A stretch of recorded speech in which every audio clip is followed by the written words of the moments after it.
Hello, ladies and gentlemen, and welcome to an exciting edition of Focus on Liberia. We are live on FOL TV and Primetime 105.5 in Monrovia. In this edition of Focus on Liberia, we're going to be looking at a very critical issue in our country. That is the Student Unification Party. We want to be looking at the vision, the mission vision of the Student Unification Party, and also, as our Liberian friends will say, the modus operandi of the campus-based Student Unification Party. We have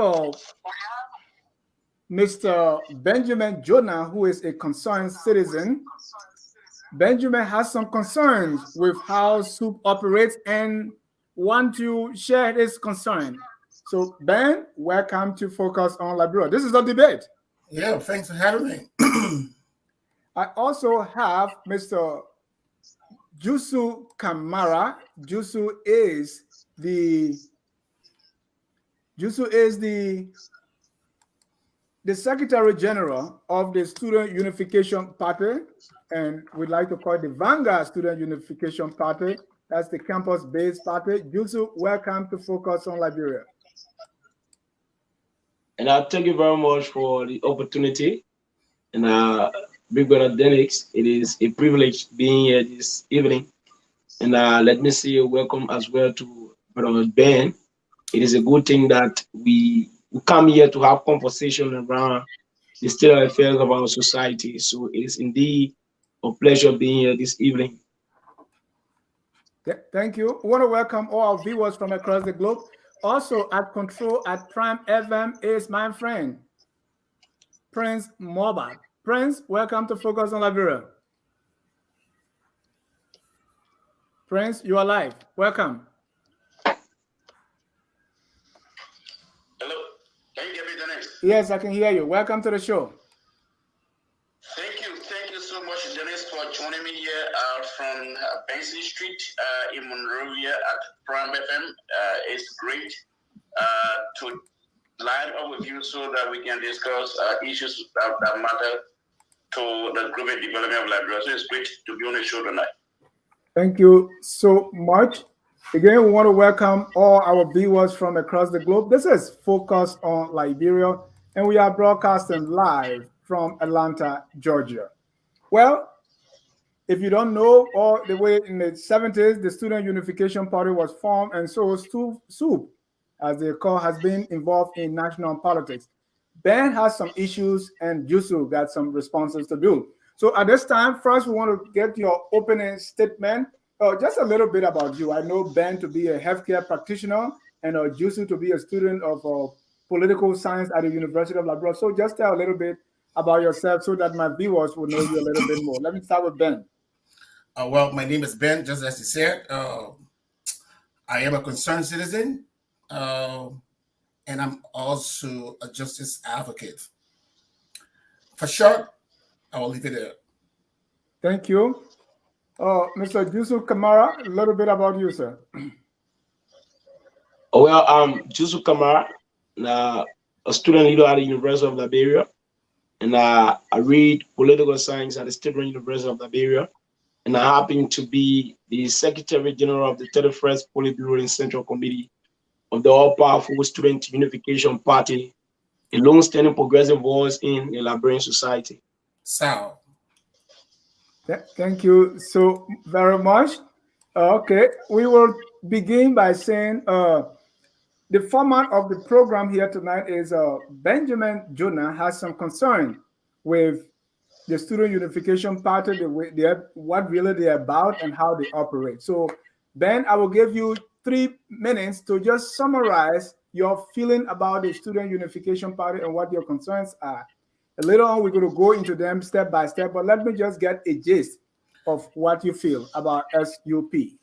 Yeah, thank you. Since I had this opportunity to discuss this issue, so I decided to go ahead and then do some research on more about what SUP is. And it will surprise you to know that as old as this organization, there's not much there to know about them. I mean, just but most of what I've actually read, the intention was to seek students' interest. But as years went by, all I've seen SUP being involved into has always been the struggle with the administration. Whatever government was in place, SUP has this. They almost seem as though that they antagonizes every government that comes to power, and it is from this drawback that I am very concerned as to what actually are these people. Are they students? Are they another party? Are they politicians? There is not a clear line to define, in my mind, as to who these people really are. So I'm here today to learn and to express the many concerns that I have with regards to this organization. Thank you very much. I want to bring on Jusu. Jusu, let me ask you, what does SUP stand for, and how do you, in summary, respond to Ben's concern? Well, the Student Unification Party, as a progressive left-wing institution, was founded on the fundamental pillars of social justice, academic freedom, and peace, with the historical obligation or role of playing or agitating for equality, justice, and if you like, the dignity of the African people and all oppressed people of the world. So, if somebody tend to kind of understand SUP from the student perspective, and let me just deal with that student perspective. You say, oh, you read about our institution, and our institution was funded with the fundamental, if you like, responsibility of agitating for students. But firstly, I can always say this: in every society, for one to be a student, that person must be a citizen of that society. So there is no way we can discuss student matters and you tell us that we shouldn't discuss the state matters, because everything that affects society affects everybody in the society, irrespective of who you are, your status, or your occupation. So the Liberian society was involved with this one-party dominant state for 133 years that subjected people to poverty, misrule, and, if you like, indignation.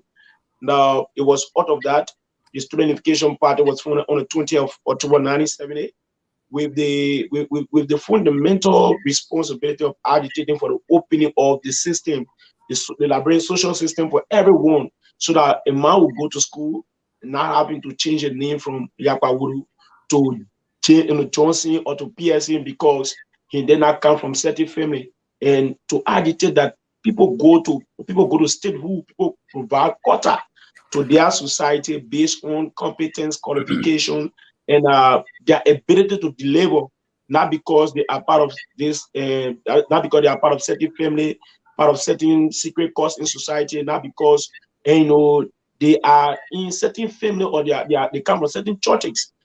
That's how the Student Unification Party was funded from the 70s to the 80s. We fought for multi-party democratization of the Liberian society. And you all know how we have multi-party democracy. And the Student Unification Party has not been an institution that has been a supporter of national government in the regard of praise singing or what have you. Our institution has always been that pressure group that will keep the government feet to fire in ensuring that she pays attention to the basic social services that it is to pay to the people. For example, improving education, healthcare, social development, empowerment scheme for the people, job creation, all these things. And so if you say we've been like antagonists to all government, is that because all those governments have come over the years, these governments have not paid attention adequately to the problems the people are confronted with. They have not dealt with the issue of social inequality in our brain society. They have not dealt with the issue of job creation. They have not dealt with the issue of improving education, and they have not dealt with the issue of improving healthcare for our people. Thank you, Jusu. Again, ladies and gentlemen, we want to welcome you to this special discussion as a dialogue, or you call it debate, if you will, on the vision, the mission, and the operations or the modus operandi of the Student Unification Party. At this time, we're going to go step by step so that Ben will express his concern, starting with concern number one. Go ahead, Ben. So my first concern that I have about SUP is the militarization of the organization. It seems as though that these young men who will be future leaders for tomorrow are probably not cognizant of what name actually means. Nomenclature, names means a whole lot. And if you are not careful, the kind of name that you give yourself, it has its own way of having negative vibe on you. For young people in a learning institution to call themselves militant, it sometimes bothers me. Have these young men researched and try to understand what does it mean for one to call themselves militant? I mean, a simple Google search could have just made this thing easier for them. But the same as though our young brothers, I mean, refuse to understand what does militancy mean. And they, Dennis, let me just read it for you, because I don't want to say my definition. It said militant, the use of confrontational or violent method in support of a political or social cause. So you see, you can be going for a social cause just as SUP said they are going for. But when you call yourself militant, you are associating yourself with violence. And we have seen over the time, and again, as I said, naming means a lot. When you name yourself something, it has its way of coming back, because that's how people identify you. And if you see my young brother, he is wearing a hat that says NRA. Probably he's not cognizant of what the NRA stands for. All he knows, if he actually knows what the NRA stands for, is another. It's one of the biggest guns lobbies in America. They support struggle. I mean, they talk about people defending themselves through the use of arms. So when you have university students naming themselves or not being aware of these things, it's just so wrong. It is wrong. And that is the reason why I am totally against this whole idea of militarization of our young people in school. Thank you so much, Mr. Kamara. The first, Ben's concern number one is SUP militancy. Your response? You know, it is a good thing to go to school. And each time you go to school, you read something and you try to analyze for yourself and put it in your own context. So you read about militancy on Google. And but for us, in our philosophical tradition, it means something more different. And that is the passion that drives people to struggle for our society, irrespective of the social confrontation, irrespective of the difficulties they go through, irrespective of how you can be cracked down on by the state. And let me say something to you. The issue of the Student Unification Party adopting militant politics is just very simple. There is a left-wing institution, a Pan-Africanist institution, a Pan-African institution that believes in the people's ability, the people's determination to change their own history for better, to change their own circumstances for better. And this doesn't mean what you read and how it says it about confrontation, violence, and what have you. This is just the passion, the exuberance, the excitement that pushes the young students, radicals who are in the vanguard agitating for social transformation in the society to keep moving on. So if you look at the Student Unification Party for the last 52 years of their existence, the Student Unification Party has been a non-violent institution. This institution has not carried gun. We have never been a gun-carrying institution. And our politics has been a very moderate and progressive one. And sometimes, it's obvious that politics, political debates, and political discourses can be heated and what have you. So, and when we reach that point, we adapt to the situation. But mind you, for me, my belief or our belief as an institution about politics precisely, militant politics is to persuade people to follow you, is to arm yourself with ideas, with courage, to push issues. And that is the reason why. The last time when I came on the show, I decided to send this challenge that anyone following this medium, following this wavelength of this broadcast, who have interest in what we do or who have interest in All right. We have trouble there. But Ben, let me get your response to Yes. Jusu. So I hope he's listening, because I think I'm getting more confused even as I walk proud to the show, because this young man is still not coming in grip with the definition of the word militancy, and he is trying to coin his own definition for the word militancy, which of course I find very disturbing. The word has a meaning. In any context that you will want to use that word militancy, it just come up with the same meaning.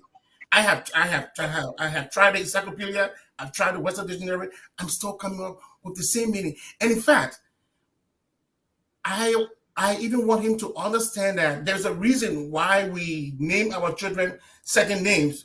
You might be a young man now, but when you start to have kids, you would know that names means a lot.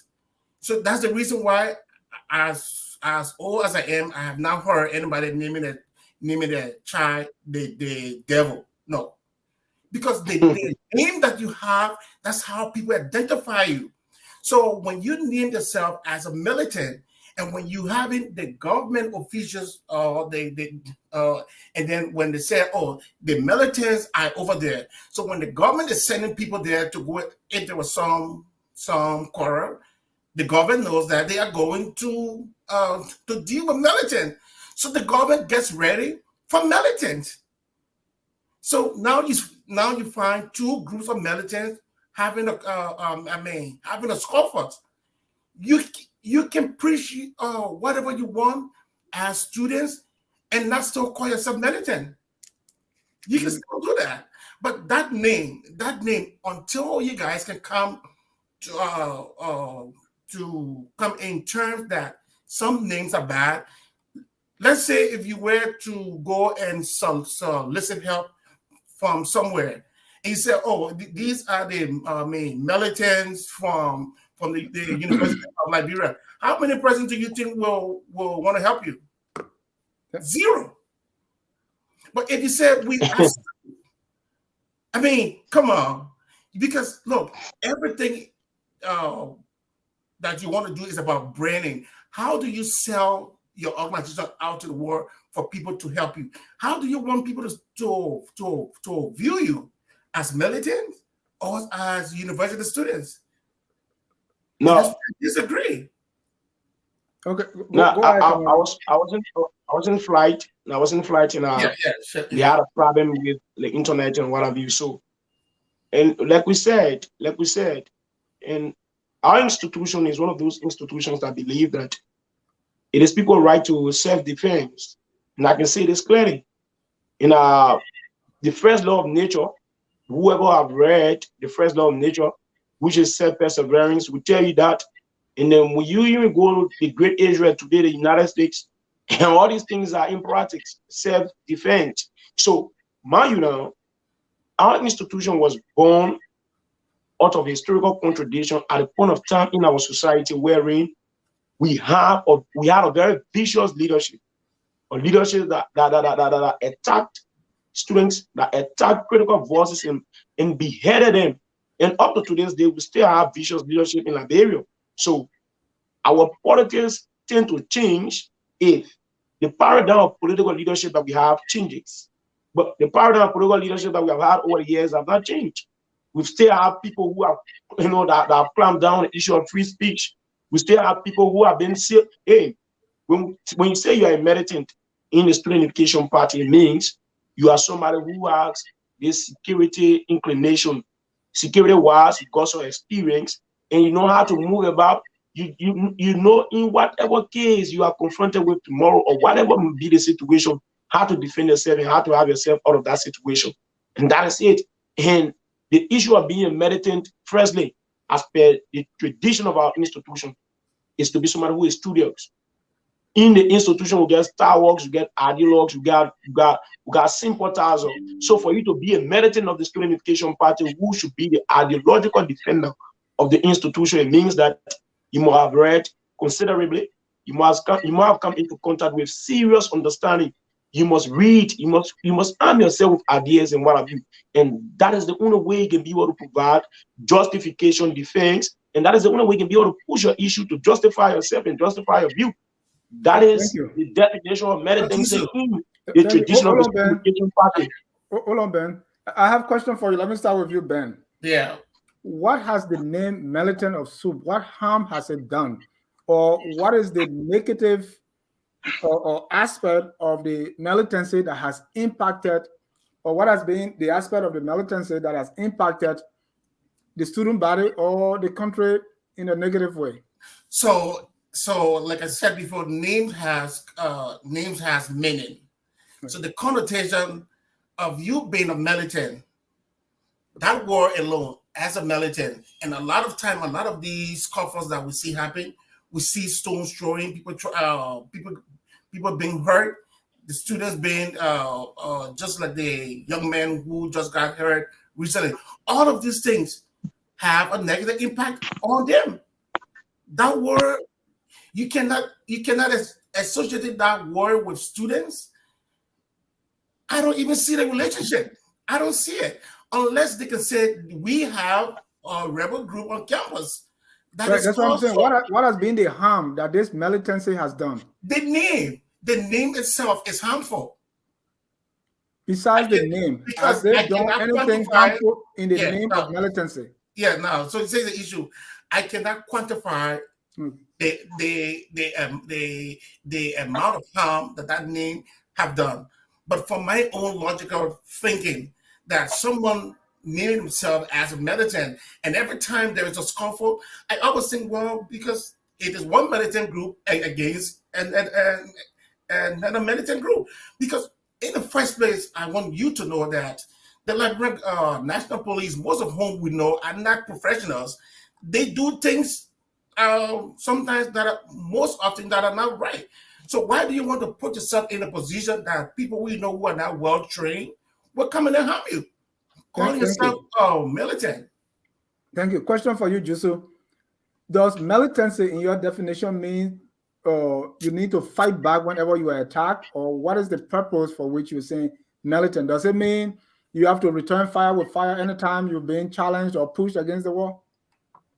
No, that is not the inclination of militancy in our institution as per our belief.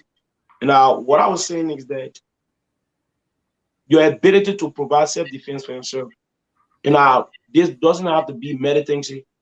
You as an individual, there, if somebody attacks you tomorrow in any situation, you, firstly, if you don't have the mindset to retaliate, you'll be thinking about ways and means to maneuver your way out of that situation. And I don't think when you do that, and maybe when somebody sees you for that and call you militant, it means that you're violent, you're confrontational, and what have you. So in our institution, militancy is well understood. Like I told you, militants of our institution are ideological defender of our party. These are courageous young men. Defender of our party. Ideological defender.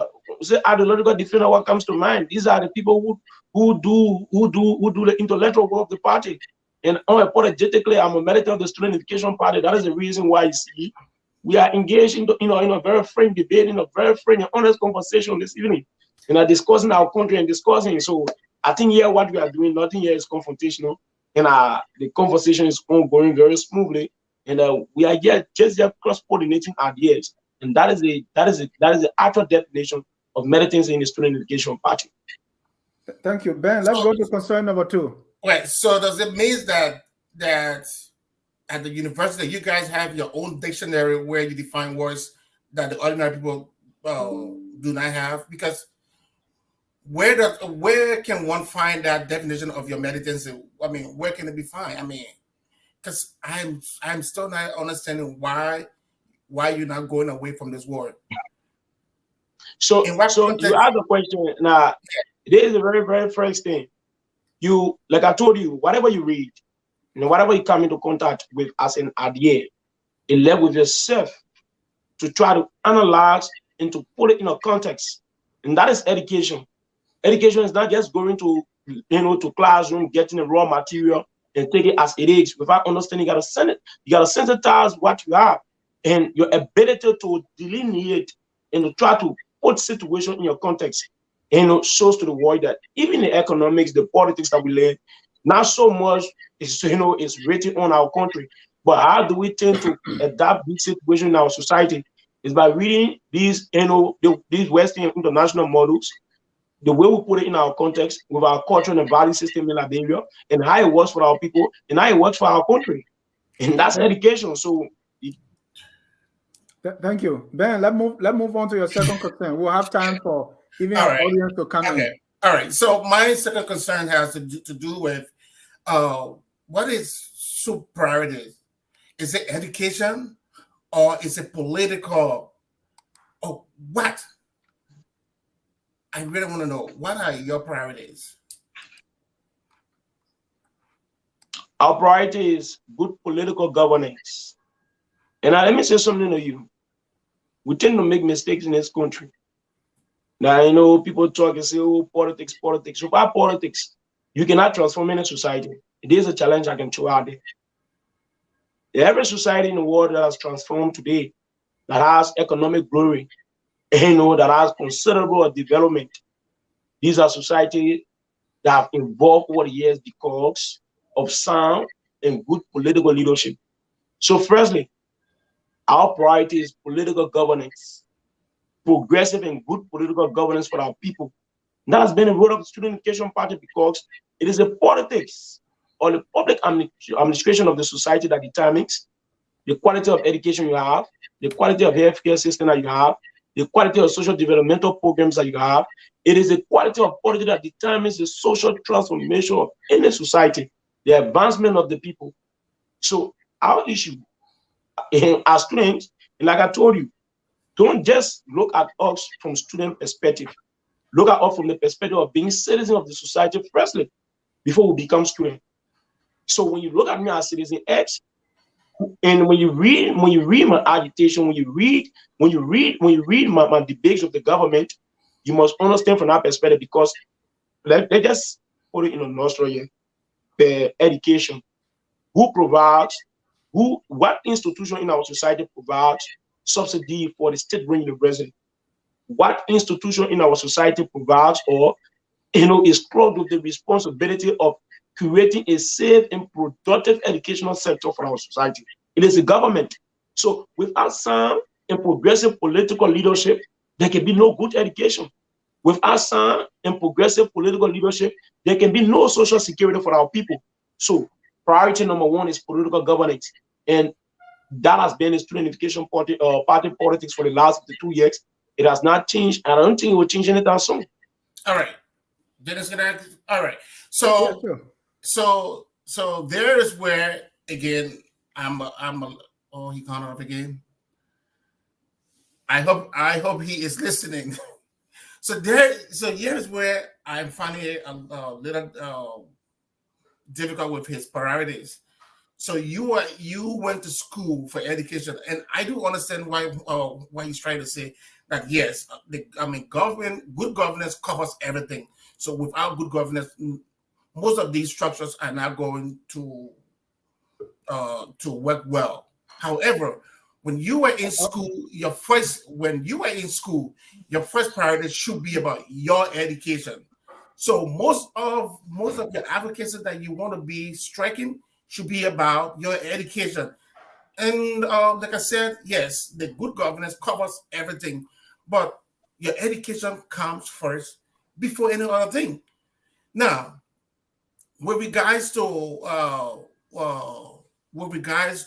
him saying that the government is the one that is supposed to provide all of these things, and if we do not have good governance, these things will not be provided. I really understand that, but can students be students at some point in time? Can't you be students for once? Because if you want to take on the government, as you rightly said, I think you find yourself in the wrong place, and the UFL is not where you need to be. You need to be outside and create your own political party. then we can see you as one. But when you go to a institution where you go there to learn, and then you want to create a political party within the university, then there is a total conflict of interest, because it's not everybody there will want to question the government as you will want to, because there are some other students in the university that will not like your constant disruption. But guess what? If you were to register as a political party, you have the free will. You can do whatever you want to do. You can still do these same things that you are doing now on a SUP as a political party. So why not form a political party and leave the university for those who want to actually learn? How about you thinking about doing that? Thank you. Jusu. Jusu, can you hear me? I think he's frozen again. Oh yeah, he go. Like the first response that I just provided on our issue of priority, and I can see you concorded, and you agree with everything I said, and everything boils down still on governance, political governance. So what I'm trying to say to you here is that, and like you asked the question, whether a student cannot be a student for once. And, we students, don't we go to classes? Or are you trying to say to me that we that are involved with student activism at the state university of Liberia, we are not serious people? Is that what you're trying to say to us? No. And we go to classes, we take in our lessons. But I want to ask you this question. If I go to a university wherein I'm being imparted with knowledge, and the institution is providing this kind of consciousness for me, building my IQ and what have you, and that institution is filtered. The university now, in terms of environment, it lacks basic social services like internet and research facility, good laboratories, and you just name it. Everything that education needs, to move on a spoon footing. These things are not available. So because I'm a student, and because these things are not available, or because I'm a student and these things are not available, and I should be a student, and should be made to kind of live in that environment and live with this situation, I shouldn't talk. Is that what you're trying to say to me? And before becoming a student or to go to school, don't you know that your well-being is questioned? It's on a... Oh, he gone again. But what Jusu was saying. Hold on, Ben. Ladies and gentlemen, this is Focus on Liberia. We are in a critical dialogue, or a very important discussion on the vision, mission, and the modus operandi of the Student Unification Party, SUP. SUP is the campus-based student party. Well, so Jusu, you can learn your thoughts, and then Ben can come in. So, like I was telling you, your going to school is determined by the economy of the society. If you are not capacitated financially, you don't go to school. Because to go to school, it means that you have have resources to maintain yourself in school, getting notes, and going on. Because a hungry better will not go and sit down in class and say you want to attain education. That comes to the economy. And all these things just intertwine. Everything boils down to political governance. You cannot say in a constitution, when the constitution talks about the issue of fundamental rights of people, freedom of speech, assembly, and of expression, it did not talk about students. It did not talk about a class of society. It talked about a general citizenry of the society. So as a citizen, there's no way I'll go to school. Now, real economics, for example, and then the economy of the society is being mismanaged in a way that is generating poverty and hardship for our people. Then you say, I shouldn't question the issue of economic mismanagement in the society because I'm a student. There's no way I'll be reading public administration and then I see how the public administration of the Liberian society is being managed in a way that it is not generating prosperity. It is not generating, prosperity for our people. Then you say, I shouldn't question. There is no way I go to school and then go and read the natural sciences, biology, chemistry, where even these departments at the University of Liberia, they are facilitated. and they are very Thank you, backward Jusu. in the science laboratory at the State University. Thank Jusu. you. Ben, Jusu. before you come in, let me ask you a question. What do you mean when you say they have to be students? Can you be student for one? What does that mean? Explain. So, well, I probably might have but it was just a literal term I was trying to. But let me Yes, explain. explain. Let me explain what I actually means when I said that. Uh, can they be students for once? Because every time, all of most of the time that I have watched soup, it's always they are always in this antagonistic atmosphere. It is not anything like, you know what, let's sit down on the table and then hash these things out. So because when I say let students be students, that's what I'm talking about. Being able to have natural dialogue with the government or with people who they have disagreement with. But every time, and look, and I think there is one thing that Liberians have abused so much so in our political space that we need to be very careful, and that is protest. Protest now in that country has. We'll come to the protest. All right. But Jusu, my question to you is: we know there will always be issues, especially in the national government. Like you say, well, the economy or the national government, things they do affect everything. What tools do you have? What are the tools available to you to be the one to advocate for these things and not your parents or has been said, not the political parties or not the adults? Because we see university students as in America they say college kids. So what are the tools you have to know that this is what, because you're not graduate yet, you don't have the experience yet. In other words, you are still young. Why do you want to play the role, if for the lack of a better word, for your parents?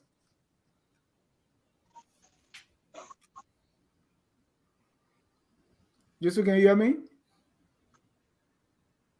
Why not leave this thing with And the politician and the political parties? you asked the question for parents. It's not for parents, but our own self. And you were coming in distorted, so you could just come out with the point. All right, I'm saying, as a student, oh, we lost him. We lost him. So Ben, or if the students they are reading, they're doing economics, and they're doing practical now. So of the things that they are reading, the way they've been taught, they are looking around and not seeing those things happening. Don't they have the right to advocate and say, hey, wait a minute, I've been told, about demand and supply, I've been taught, but this is what we see and we need to speak up. What's wrong with that? And look, there is nothing wrong with that. My only issue with SUP is their approach. Look, these students, what you learn in school, you have to implement it. I agree to it. I agree with that. But the approach is always, they are always in this confrontational mood. And I think it has something to do with their name. Because if you call yourself a militant, you must present yourself like one. If you call yourself a hero, you have see. So names has meaning, and when that's the reason why in my language, when you are named Todwe, which means the elephant, it means that you must be a very strong fighter. It means that in your village you must have knocked a lot of guys down. So you're not going to be a weak person and they name you Todwe. No, nobody does that in my village. So names has meaning, and these meanings has a way of impacting people. But Ben, you don't know what goes on behind the scene before you see the protest or you see the militancy. You don't know what happened prior. And that is a fair argument to make. However, there are like I said, I have been doing a lot of research on I did a lot of research on Jusu. I don't know whether you did the same for me, but I did a whole lot, and I know more about you. So as we go on through the show, I will share some of the things that I know about you. You are a very strong and brilliant young man, and as the show progresses, I will even make you to understand why I think you stand the way in which you stand, and sometimes in the things that you say, because I was able to just do to do my own search, and I have formulated a lot of conclusions about you. So this will be very interesting. Thank you. So, Jusu, I was asking you about the tools you need. I mean, what makes you think that you have come to the point that you have understood and experienced enough to be able to challenge government or challenge the power that be? And as Ben said, why not push for those things that are more of and based on or your role there as a student and what you need to accomplish instead of going to government and doing this, as people would say, big things instead of concentrating on why you are there, which is to learn.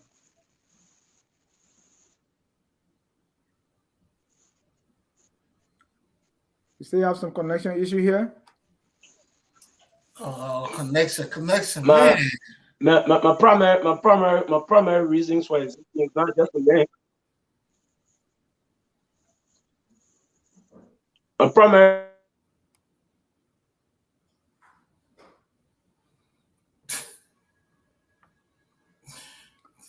Well, we are having issue there. Let me bring in Prince Mama. Can you hear me in Monrovia at Prime FM? So Prince, what's your contribution to the dialogue? Thank you, Dennis. I've been following the two gentlemen right there. I mean, we've been facing, tough time with the internet here, so I'm sure that's why I'm giving it hell, and that's why I'm even calling you via WhatsApp. Yes, so I think the point Jusu is pushing is the idea on which SUP as a student-based political party was established, by those that established it, and the idea. And then the additional definition of militancy is not actually what SUP portrays, but rather according to what, if I'm getting Jusu right, an idea-based militancy when they will use, intellectualism to hold government accountable, and then to also drive people to believe in their idea through mobilizing other young people, other young students, maybe to do some of those protests, just as to bring the government feet to the fire. I think that's what I'm getting from Jusu. Yeah. Then with Ben is looking at it from the original definition, the English definition of the word, and then his point is why students should, or group of young people should call themselves militants. That is his point. And looking at how Liberia is, many of our young people, most of them feel that is a way of life, either in the student community or beyond the politicians in the political party. You see most of the young people with t-shirts or vests ready behind militant. So whether or not the idea that SUP portrays is what some of those militant group portray, that would be a question to answer. But I think Jusu is trying to defend his side that we are militants and we are not there to be at war or to cause chaos, but we are there to use ideas, intellectualism to bring government feet to fire on national issues. I think that's what I'm understanding what Jusu. So, but Prince, are those concerns that Ben is expressing, are those concerns being expressed in the country as well? Well, there are diverse views on those issues, right? Because I was reading the comment section. Someone is asking Ben, why are you saying so? Why can you say this is militant on the comment section? So someone will say, but the militants say that SUP practice is not to, it's not the way Ben thinks about it. So on the overall, I think we need to understand the word itself, whether it's even the name, because he was specific about the name, how people name things, or how people give name to themselves, how people name themselves. So as a country, we need to look at it. We need to look at it, whether it is a good nomenclature to be used in our student community or in our political environment. Thank you. Yeah, SUP has a history, right? SUP has a history. From the the 80s and the 70s and the 80s. And so I think those are the histories that the student look at and just go ahead with what has been, why the institution was established. Thank you. So Jusu, the question, hold on, because Jusu keep going in and out. Jusu, the question here is, there are many things confronting students. Jusu, can you hear me? There are many things confronting students on the campus. Your education, your library, internet access, cleanliness. Why not your advocacy be addressed to those things so as to put pressure on the administration, and the administration in turn put pressure on the national government? But instead, you are jumping the gun. What's your response?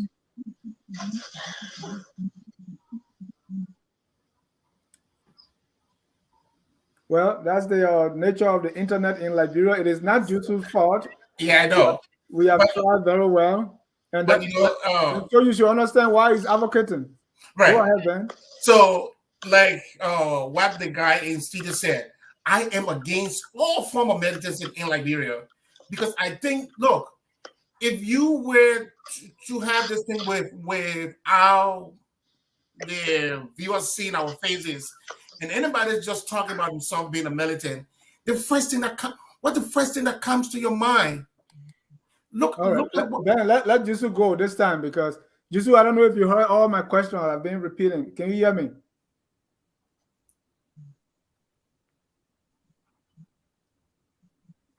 Jusu, can you hear me? Why, if he calls in, you guys can call him in?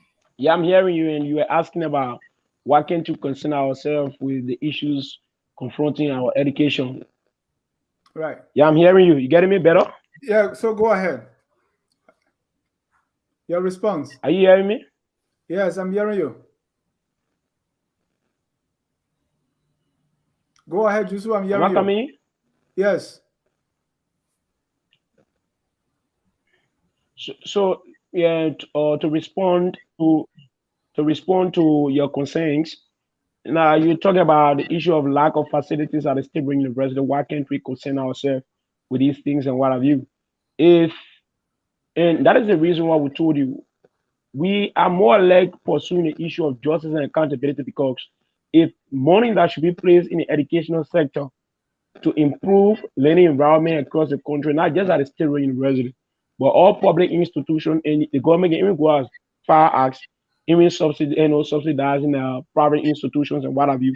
So if these money are being siphoned by people who preside over the affairs of the society, and because of these acts of corruption and what have you, the university or the education.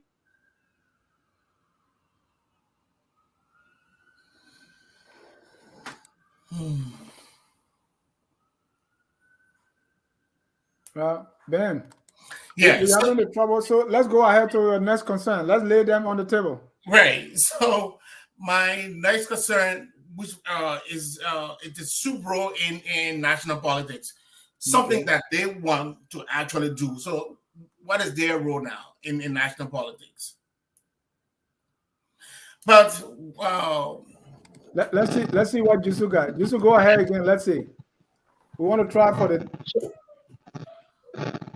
Yeah. So like I was saying, so it is one of the main reasons for which our society is backward, and social programs that the society should have are not available is because of the issue of no accountability in public service. And people who preside over the affairs of the society tend to use state resources whatever way they want to use it. In the end, they are not able to account for these things and what have you. So as students, we cannot be reading, we cannot be coming to contact with ideas. And then we see these things they impact they are different from what we learn in the classroom. And then you say we shouldn't question or we don't have the right to question these things and what have you. So I find it very difficult to understand when you said we should focus ourselves and we shouldn't be like fighting for things that the older generation or people that are far ahead of us that I know should fight for. No. There is no in a society we are citizens, and it is dependent on your individual decision to say you want to stand up against things else in society, and it is dependent on the other person's decision to say they don't want to speak. So there are people who are far older than us, they don't speak to these issues in society, and there are people who are far even younger than us, they speak to these issues more than we speak to them. So, as we are citizens of the society, insofar there are social biases in society, insofar there are misrule, we will continue to engage these things. And there raise a question concern that why is it that always, sometimes, he is made to believe that we don't have conversation with government or we don't use constructive means and what have you. That is what they is made to believe. And let me say something to you. Before the Unification Party comes up with issues against national government, we engage constructively. Like the whole issue of the protest of July 26th, August 24th. We'll come to the protest. The protest. I just want to make another idea. Then I want to talk about the protest. But I just want to make another idea of how we engage government. And it is because of the. Look, Jusu, can you hear me? Why is your agitation not directed to the administration instead of the national government? Yeah, I'm hearing you. Why not direct your energy towards your administration so that they can in turn put pressure on the national government?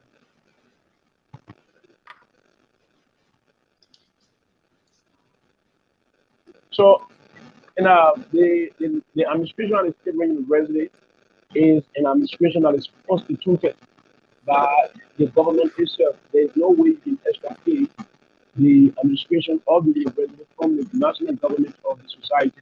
It is the president that appoints the president of the University of Liberia, and that person works at the will and pleasure of the president of the state. So everything that is happening at the State University is that things that are not engaging. So we are knows about these things, and the president of the University of Liberia, Dr. Nelson, knows about all these things. We engage. But again, we cannot engage the administration of the university in a situation where, for example, budgetary allotment of the university. The university has over 21,000 students, and then you give the university, 16 million for budgetary allotment on a yearly basis. Has 16 million. It cannot even deal with the issue of reforming expenditure to pay salaries and what have you. It needs to talk about undertaking logistics, logistics initiatives for the university campuses to run tests and to have the university going forward. So when that problem is not a problem that the administration of the university is creating, but rather the government of the day, not just the presidency, but the legislature as well. So constructively we engage. Let's go budget here. We vote the legislation to have implementing the budgetary allotment of the university to take it from 16 million and at least carry the 21 million or 22 million. And we were making this argument that the legislature budget was at 38 million in the last budget year in 2021. And in this budget year of 2022, they got 64 million. You cannot be doing over 20 million increment in your budget. Then the University of Liberia is not experiencing anything like increment in its budgetary allotment. So does that issue have to do with the administration of the university, or it has something to do with the government? Thank you, Jusu. Let's take a short break so we can try to fix your audio. So in this break, we're going to play some of the students your song from the University of SUP.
When they made two president, when they made Thomas president, when they made two president, when they made Taylor president, when they made Henry president, allez comment Bouga Denga, allez comment Bouga Denga.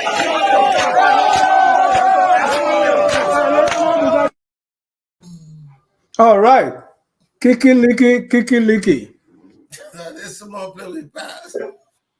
If and the way I understood it, because I couldn't understand it, somebody had to explain to me. Say, well, if we could deal with those tough presidents, Yes, what's about this common right. Bouga Denga? The militants can deal with him. But I think it was my time to speak now, right? Let's see. We're trying to get Jusu on the phone. Jusu, are you there? Yeah, I'm on the phone. All right. Jusu, say something again. So conclude your thoughts on why you're not directing this on the administration. You are saying the administration is being more or less controlled by the government in power, and that's why. Go ahead and your thoughts so Ben can come in. So, like I was saying, now there is no way the administration of the university is the government as well. So we engage these people on all fronts. We know the problem is that the university has the kind of power and ability to deal with at the state university. And then we know the issues that the government needs to tap in precisely, the presidency needs to tap in to have them solved. Like, for example, we have the issue of infrastructure deficit at the state university. And our infrastructure deficit cannot be settled based on the resources that is allocated to the University of Liberia on a yearly basis for budgetary allotment. 50 million cannot deal with the issue of infrastructure. It cannot deal with the issue of services at the university. It cannot deal with the issue of salary payment. It's very small.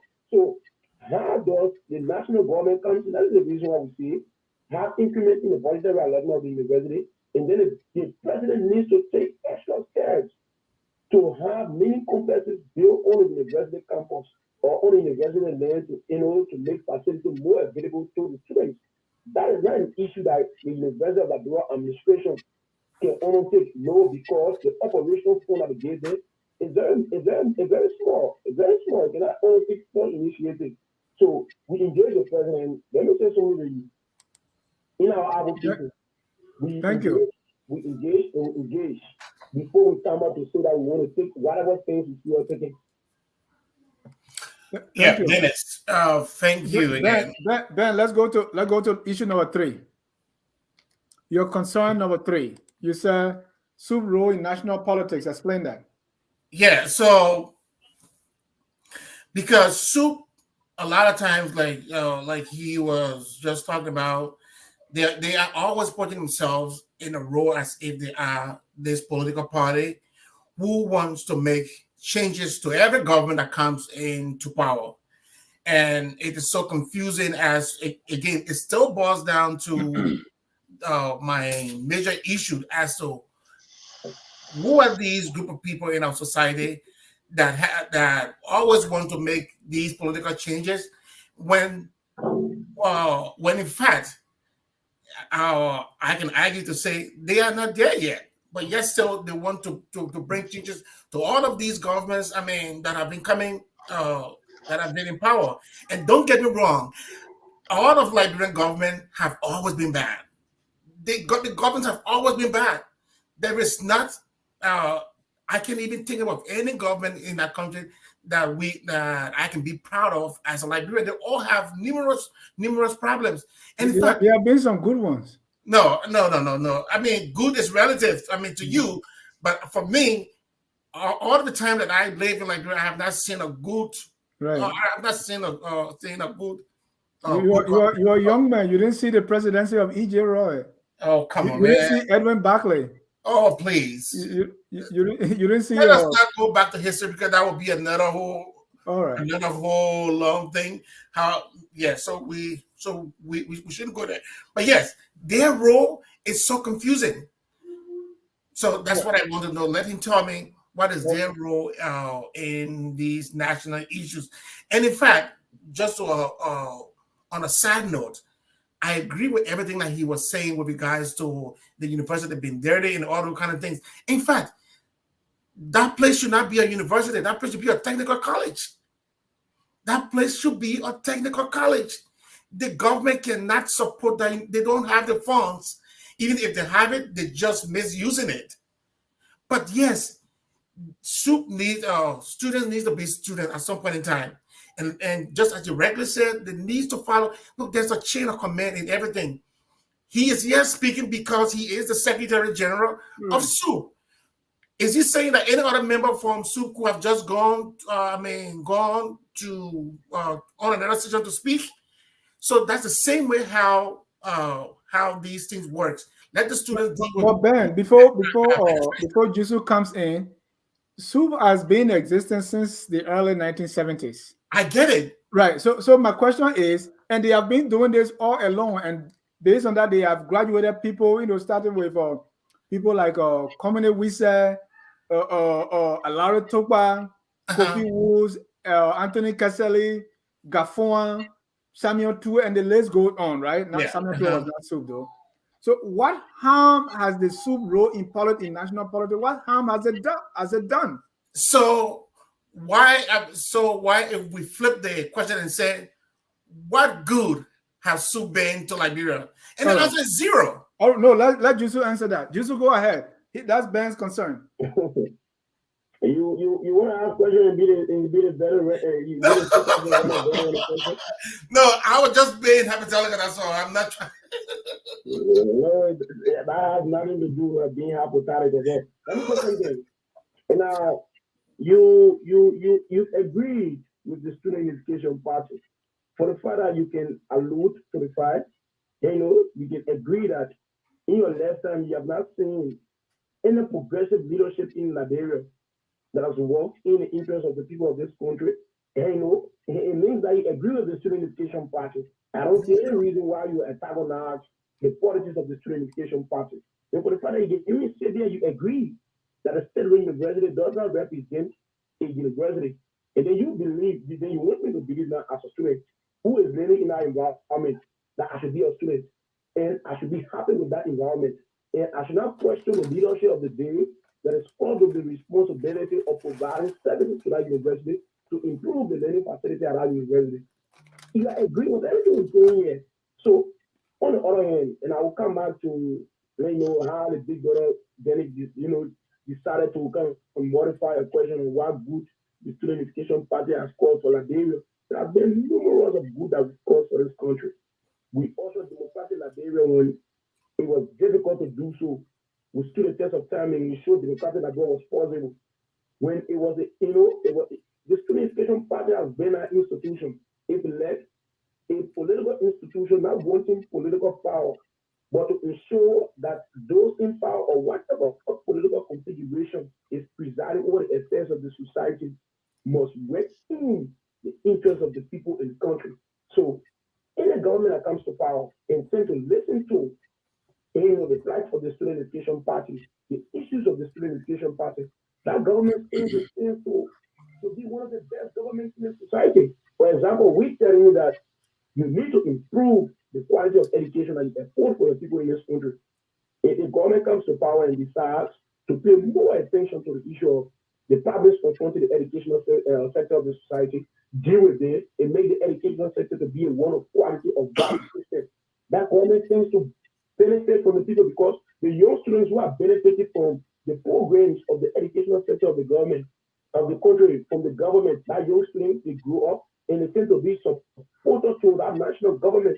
And that's how that national government wins capital for support and it receives power. It doesn't have to be an individual one, but that political party can be a political party that can continuously stay in power insofar that institution does the work of the people. So I know when we train people at the state university as young people in activism and they leave the university to go out to the larger society, these people have exclusive rights.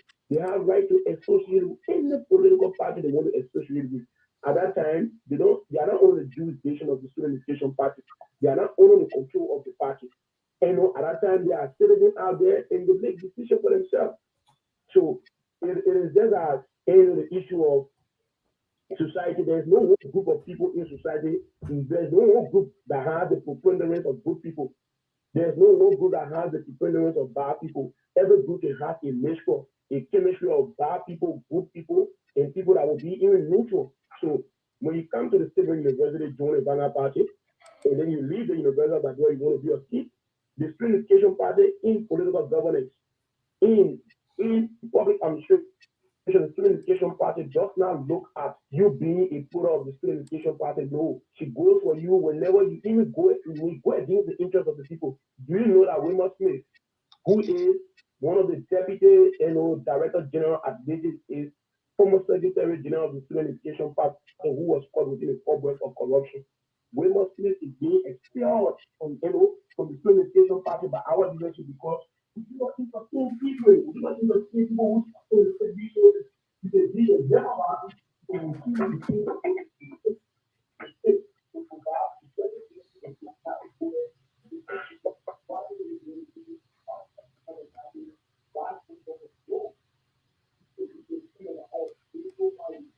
It's like the spiritualness of changing the narrative for our people. You can be a friend of ours, but insofar you go against the interest of the society, you go against the interest of the people, you cannot be a friend of ours. All those who have come from the ranks of the student education party, who have gone to state who and become chief, we are there with them, and they are good example of members of the student education party are there.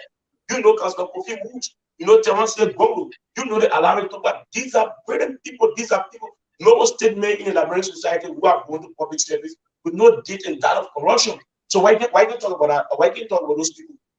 They have been good students who are going to public service. They are doing well, and they have been bad people. And like even the family we come from, and in our villages, they are good people and they are bad people.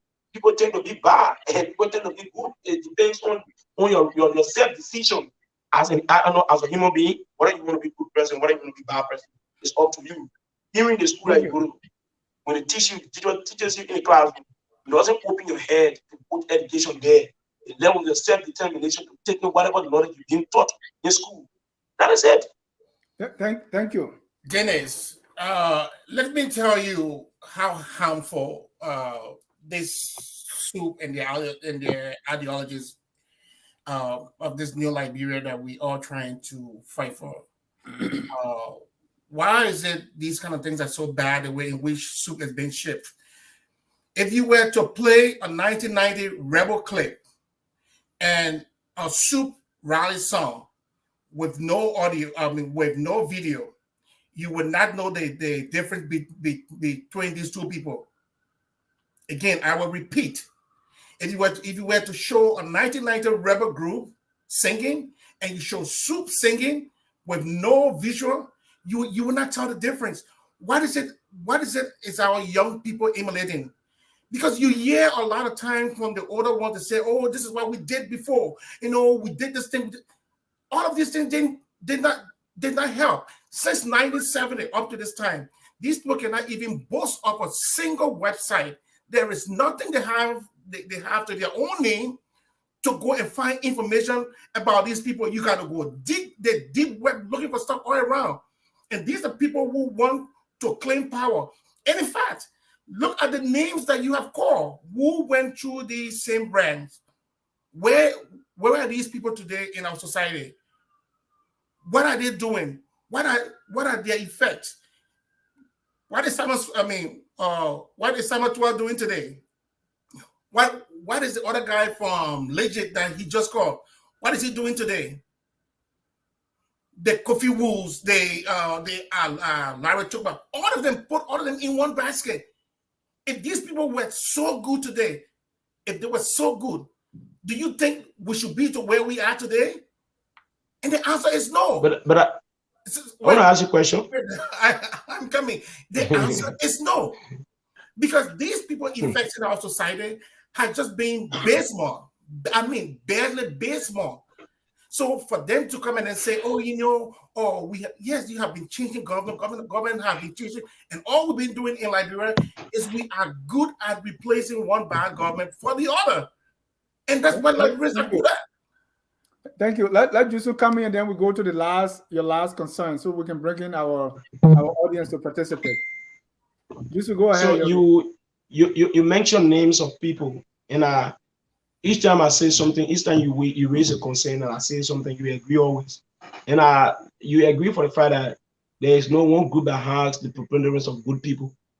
I don't know, even in heaven at the beginning of, and yeah, so there was a bad person there go out. So there's no way, like I told you, we name people who have Sameto has now been a member of the Student Unification Party. They just make that clarification here clearly.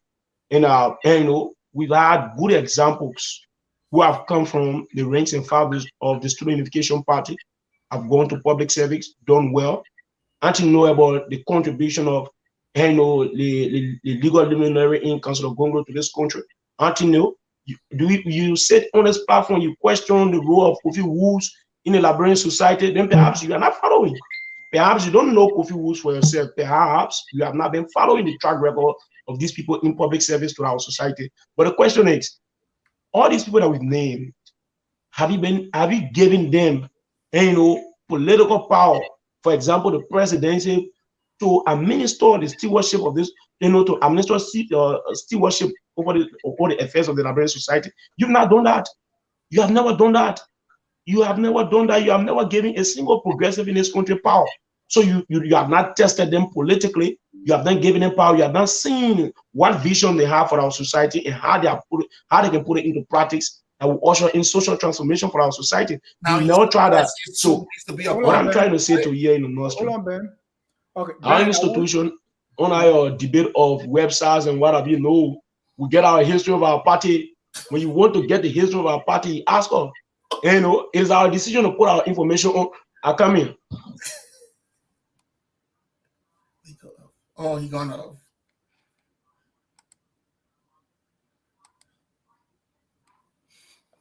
All right, maybe we can go back to the phone. Yeah, go back to the phone. Because before he comes back, this young man is so interesting. Let me say a few things with regards to this whole political stuff and SUP. So what I did, I decided to just do a random search on Jusu to know where Jusu stands, and just trying to see, is Jusu political? When I'm saying political, does he have any political affiliation to any party outside there? To just see. Yeah, let's stay with SUP. Yeah, no, that's with SUP. It's the same, because all of what he was posting and that I've tried to research has been about SUP, and not Jusu as Jusu. I am speaking about Jusu as the Secretary General of SUP. Now, you will be surprised that of everything that I have read about SUP, it has all been negative on his page, on the SUP page. It's all negative about the government. And I would tell you for once that the We Are government is is a bad government, very bad. However, there are some good things that they do. But when a student, when SUP will only post negative things, and I started to look at the amount of time you were having SUP had on air to go and then express their views. Like, there was sometimes in 1 month you were on air by like 4 or 5 different times. And I'm like, what time does this young man have? I mean, let's forget about his time. Jusu, let's talk about the methodology. No, I'm talking about SUP, not Jusu as a person. No. Okay. I want to make that very, very clear, because every time he was speaking, he was not speaking as an individual. He was speaking as an SG of SUP. So right. I want to make that very clear. Right. So Jusu, my question to you is, what's about the methodology, the approach that SUP adapt? Do you see any problem or anything that you can do to change or modify the way you approach issue constantly, the ones that Ben has concern with?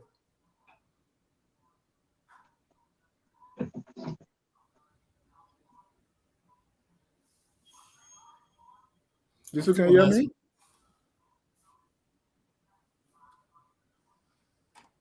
Can you hear me, Mr. Kamara?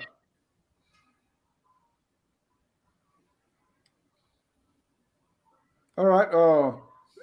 In the back room, if you can get Jusu on the phone again.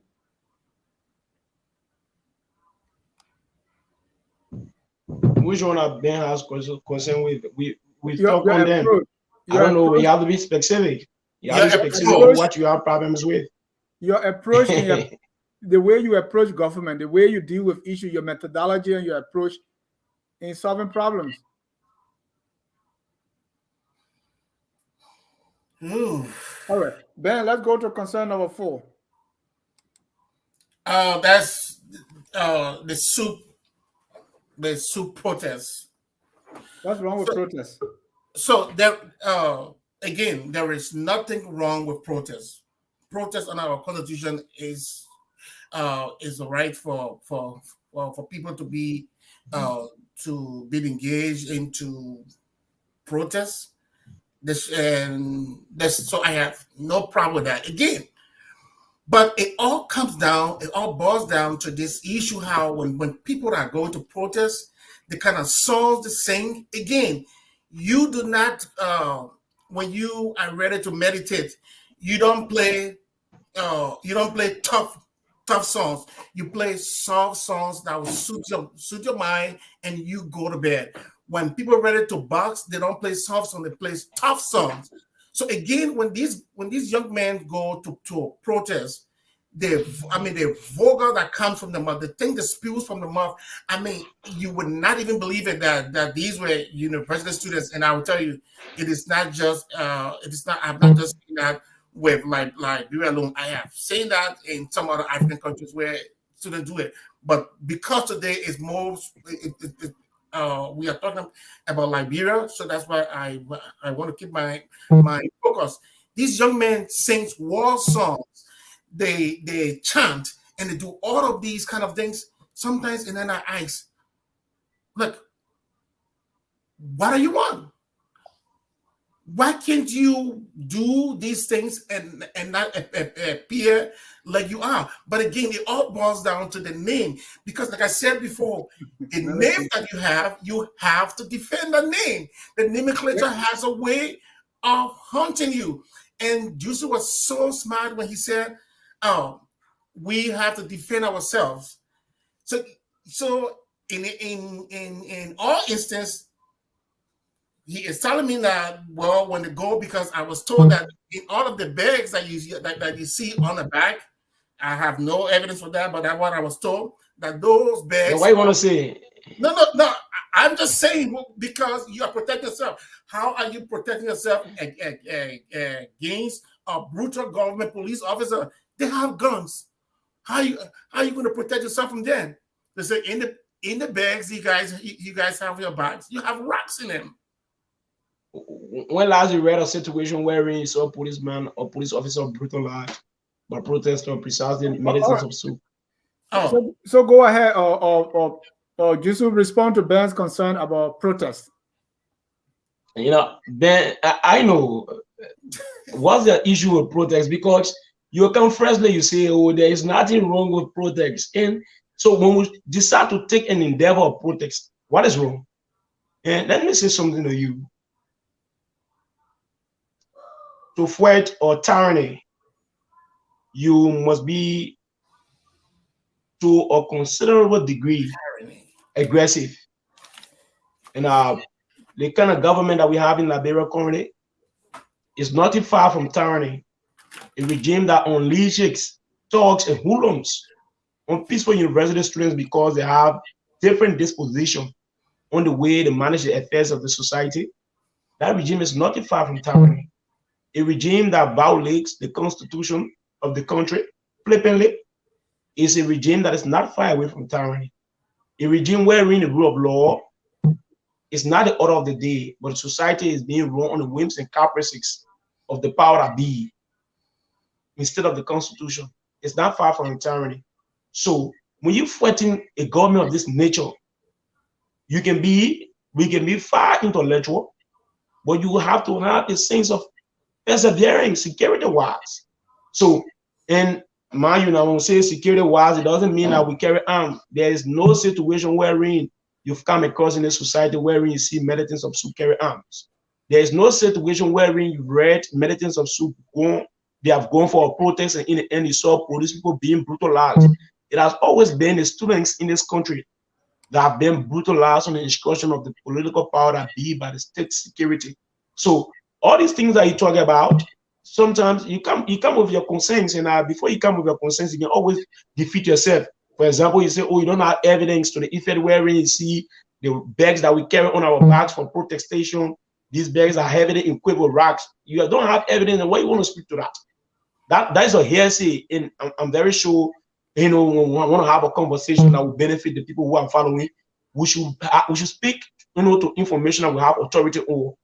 We shouldn't speak on hearsay. It is not good. It is very bad for us, you know, and for the followers that are following the show. So what I have to say to you is that our chance in the struggle, you cannot take away our chance. The chance are the ones that inspire us. It is from the revolutionary ballad, the singing of the revolutionary rendition that we get inspired to be more uncompromising, to be more like engaged with the government. That's where we get the struggle is about our song. The song constitutes the struggle. That is a greater inspiration we have in the struggle. Right. The songs. So give me a little bit about the inspiration you get from this one.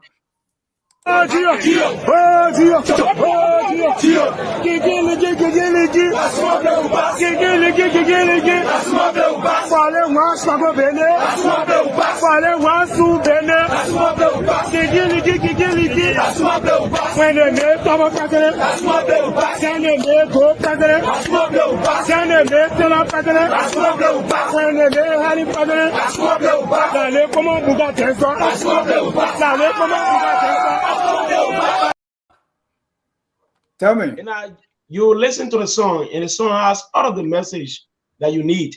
It says that when we made, or the people, they said the people made Trump president, it was not an easy route for the Student Unification Party in terms of standing to the misrule of that government. Mm-hmm. When the military junta took over Bassam Do in 1980, almost a decade of misrule and despotic tenants, it was not an easy route.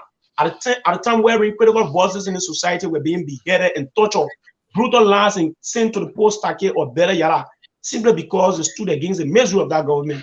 It was not an easy route for the Student Unification Party.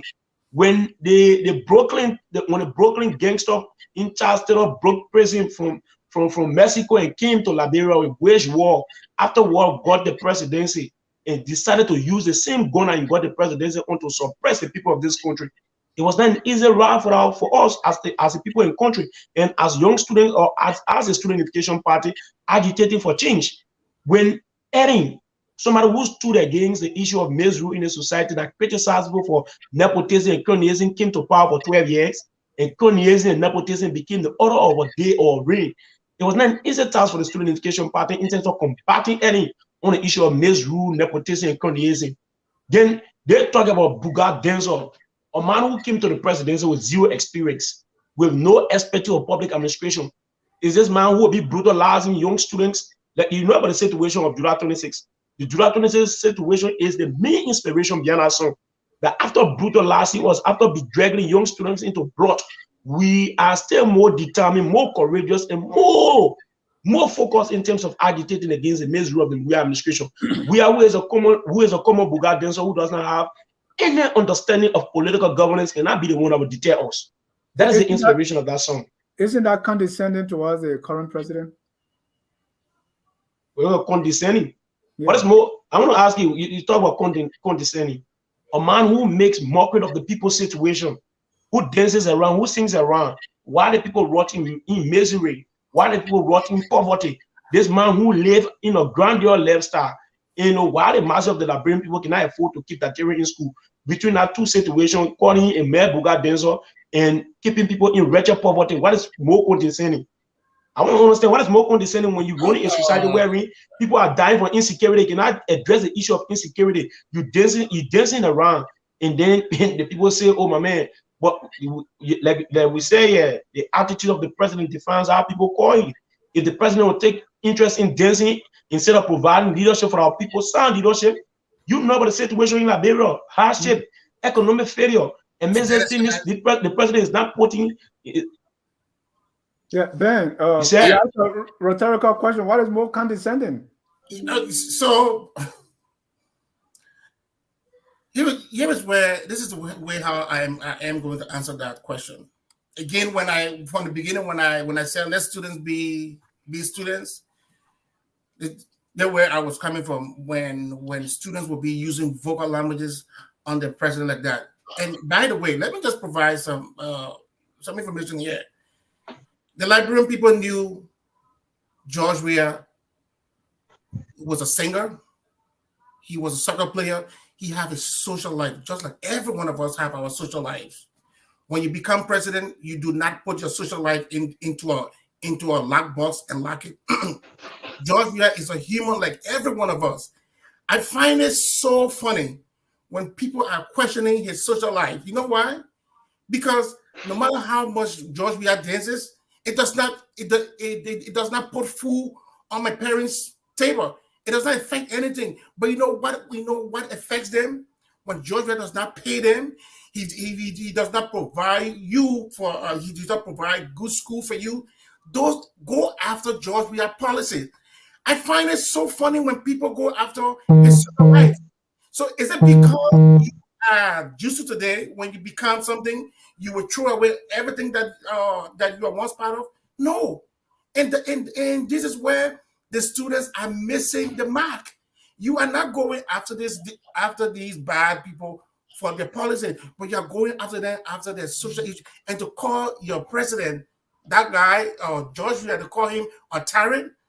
I think you must look around West Africa a little bit and do some geopolitical reading, and you will find out that even though as bad as George Weah is, as bad as this citizen government is, he's not close to anything being called a tyrant. He was referring to Samuel Doe.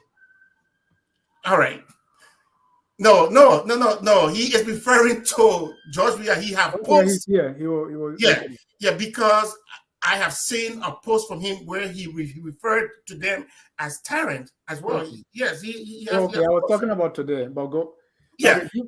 So to and let me just say a little bit about that tyrant issue. You know, too many times I hear people when we are criticizing the government. I think sometimes people go over the board by using words like tyrant and dictators. The government is a bad government. Weah is a bad president, but I don't think he fits that description as a dictator or a tyrant. I just don't think. What makes him bad? Well, his policies makes him bad. Weah policy on healthcare is zero. Education is zero. I can name these things. Look, when I want to deal with Weah government, I go after them with their policy.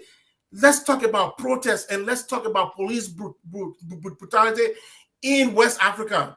I will tell you, Liberia will be one of among the 5 best countries when it comes to police brutality. Right in Sierra Leone, there was a protest. You know how many people got killed? I'm not talking about this recent one, the proud one. In Guinea, when the people got in the street when Avakonen was trying to go for his third time, he killed 200 people. In Nigeria, SUP, the people were in the stadium. They're trying to protest. The government killed over 500 people. I'm not trying to quantify life for life, but to call George Weah a tyrant, I think you are doing way too much and you're going over the board. They are bad. They are a bad set of people, but I don't think he fits that description of a tyrant and a dictator. I think we need to be very, very honest how we approach things, even when we want to even criticize them. And I think that will actually help us. But to tie everything back again, let's come back to your name. And like I said before, name has a way. Your name can create an implicit bias. And that is why you got to be very careful how you name yourself, because implicitly, by just your name, people can have different definitions of who you are. So SUP has it to themselves now to go back to the drawing board and rebrand themselves, because this brand of them is not helping them. It's not serving them well. Thank you. Jusu, quickly, and then we go to our comments. Because of the phone condition, we may not have call. Yeah, so each time you want to make a point, you always like accept the fact that this is wrong, and this is wrong. So I want to ask you this rhetorical question. How do you refer to a government that have this zero respect for rule of law? Is that government not a tyrant or a dictatorship? How do you refer to a government that sends hoodlums and talks to brutalize peaceful protesters because they have wrong disposition to the government policy and misrule? Isn't that a tyranny or dictatorship? And like you said, you disagree with the government, this current government on the issue, on the policy of healthcare, education, everything zero. A government has seen not to pay attention to the issue of education, healthcare, social development. How is that government called? A government that fails to provide the basic social services to its citizenry. How is that government called? No, I want you to answer me this question. It's called bad government, and it's not a tyrant. I just give you a list. No, I ask you a government as part of, you talk about life. We have had situation in this country where protesters are being killed. Oh, you don't know about that? Oh, I am aware. Okay. Oh, so a government that kills its citizenry because the protest, which is the fundamental right. I call that government. So what are we measuring Liberia by? Who? Which other country are we measuring Liberia by? So let's have something to compare Liberia with. Let's compare Liberia to Sierra Leone and see. No, I come in. Let me say something. You were on a very show when Dennis asked a question, or when you said something about political governance in a society, and Dennis told you that there have been some good governments in the country. You said no, the issue of good is relative. So who are you to? You're not so in a situation. The issue of dictatorship is relative in that where you sit in the lens that you read situation with, it's not the lens that I read situation from. Okay. So you agree with that? Insofar Dennis agree with you, agree to that? No, I'm not going to. No, listen to me. You're not being fair. You're not being fair. You're not being fair to this conversation. You're not being fair to this conversation. Let me announce our phone. I want to bring in our callers. Hold on, Ben. Time is fast spent. We want to bring in our callers. If you are in the diaspora, if you are in America or in Canada, please call 605-313-6004. The code is 791-403. If you are on the ground in Ducor, Prince will announce the number. Go ahead, Prince.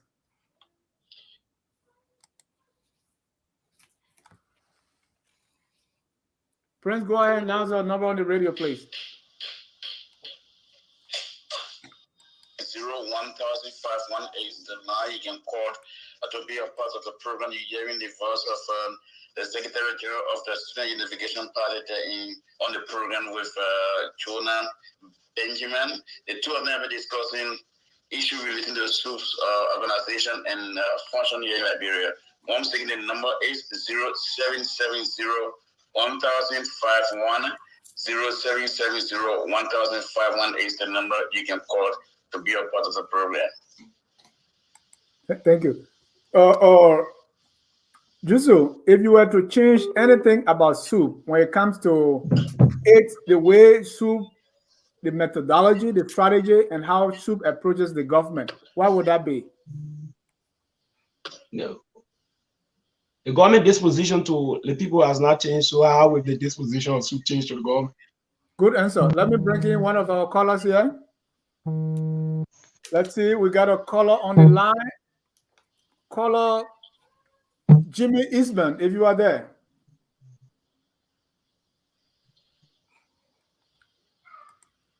All right, let me check with my back room how they're doing this. We have Jimmy Eastman is live. Jimmy, go ahead.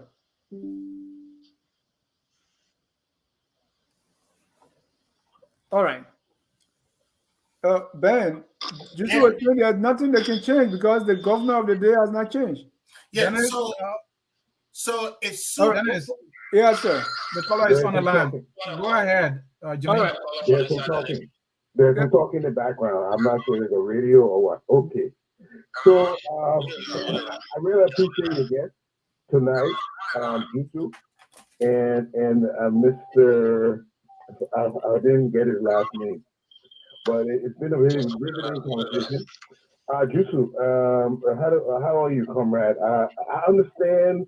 I went to LU too. I am a product of LU, and I understand how students are very aware of the struggles of Liberia. We're very, very aware. And well, what I want to ask you though, as a student though, do you really believe that you guys grasp the complexities of government? And because a lot of things that you've learned are theoretical, and for you to apply those theories, it's very, very challenging. We've seen socialism was was highly touted when I was there at LU. Socialism was the thing, but and that socialism was aligned with the East Bloc. And we saw the giants of socialism like Mugabe ruin economies. So the theory and the practical are very different to do. Do you, as much as we want the students to be aware of the struggles we are going through, we know it takes time and understanding and real life situations to really be able to address it. Thank you, Jimmy. We got more callers here if we can be. Because, and because of that, do you think you can be used by political manipulators that will take an issue and just make everybody mad and go protest? But behold, they don't really have the answers. And that is what I'm afraid, that our students, our SUP union will be used by political manipulators. Thank you. Thank you, Jimmy. Let's take a call from Morovia. Prince, go ahead quickly. Yeah, the caller slip off the line. So all right. Now the number once again. Okay, let me. 770-1500 is the number. Thank you. Let's take a caller here. That's Samuel Sonda calling from California. Go ahead, Sam. Thank you very much, and good to see you, Mr. Jusu, and also our brother Ben, discussing issues of Liberia. We must commend SUP for continuing to be in the vanguard for, highlighting those social ills that we have in our society. My question to my young friend is, those in the past, I was at LU I went there in 85, and we got kind of interrupted during the war, so I left to go stay in Ghana and all of that. And I'm in the United States. So I know a thing or two about SUP and how they operate as far as their philosophy and ideology is concerned. So people who try to engage someone from the SUP institution should also probably aspire to have some understanding about what SUP is all about. But my concern is about post-SUP, when you leave the university and gain a greater society. Because I know some of the barriers or the pushback that you guys are getting right now, given what we all know, the whole world knows about Liberia, the downward spiral in a hurry because of misrule. But there are colleagues, comrades, that have stood under that Palava hut, that chanted the quotes and the slogan and all that. They said in this government, and they are not talking. When you guys had an incident on July 20th, we did not hear from any of them. Are you guys calling these people out so that the society will know? Because if you were a student yesterday and you were speaking against these ills, and you are now part of the greater society, and the ills are still being perpetrated, then there's something wrong. Thank you. That's the thing you guys should identify and try to tackle. Thank you. Thank you, Mr. Sonda. As one guy said, it is ill manner to talk while you are eating. So the guys are eating now and not talking. Let me bring on Aliyu Kamara. Oh my God. Aliyu, you are live quickly. Don't rush me. Everybody has to over 5 minutes, so don't tell me quickly. How y'all doing? Jusu, Kamara, thank you for being on the show. Great expose. Let me just first of all answer the question: what is more condescending? What is more condescending is when a president tells the people of his country to buy CCTV and to provide security for themselves. That is more condescending. What is more condescending when the LACC indict corrupt government officials and the president protects them? That is more condescending. There's a lot of things that are more condescending than what you just said. So I don't know why that question was being asked. As per the question that, SUP has not even had a website, that is a deplorable statement. From 1973 to 2000, like Africa did not even have internet. Where could they have put the website? And during the 2005 and upward, where internet became very popular in Liberia, you don't have stable electricity. All right?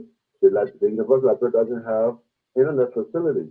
They're telling you they don't even have laboratory, and you expect them to put a website up and run it. How can they run it when they don't even have the facility?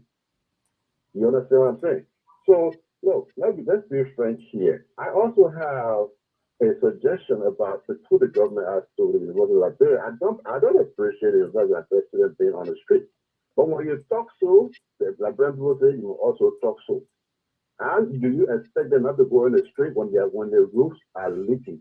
How do you expect them not to go in the street when their parents cannot afford to buy their pamphlets for school? Whatever affects their parents affects them.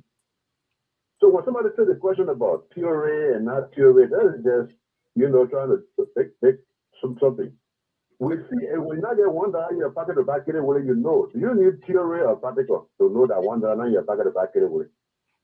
So what the Liberian people are going through, let us not stay in Washington, D.C. and try to intellectualize this thing. It's go hungry. Okay? Thank you, brother. Thank you. I like the reference to Kelly Woolley, Let me bring in Emmanuel Taylor. Is that the name? Yeah, Emmanuel Taylor. Go ahead, Eman, quickly. Yeah, first of all, I want to tell you guys thank you for the show today. I want to direct I got one or two recommendations and statement to Jusu. Jusu, are you there? Yes, sir. Yeah, thank you for your energy. I see energy in you. I want you want to see a better Liberia and thing. And I also want you to use that strength, that ability, that gift that you have. Like what Ben said, use it. If we can do a vote for me on FOL page, use it, take the leadership that you need to take. Other people not taking. They'll take care of the solid at the University of Liberia. In a printing, go there, do the assessment, bring people, let's get to know, let's do something. At the 19th University of Liberia, when the African Merit Episcopal University, Camp Johnson Road, and thing. Another thing that I want to bring your attention to that we just include the young people in Liberia. Next year, we going to election. We got 73 lawmakers that we going for new seats. We got 15 senators we going for new seats. There's a money in the budget to buy 102 cars for those lawmakers. We are not sure of them whether they will make it to the next round. I think they're going to buy. Those are things that we go over again when we want to protest. Those are genuine things we go after. We protest again. We go for it. We cannot buy cars for these people. We don't know whether they will succeed to be re-elected to only start.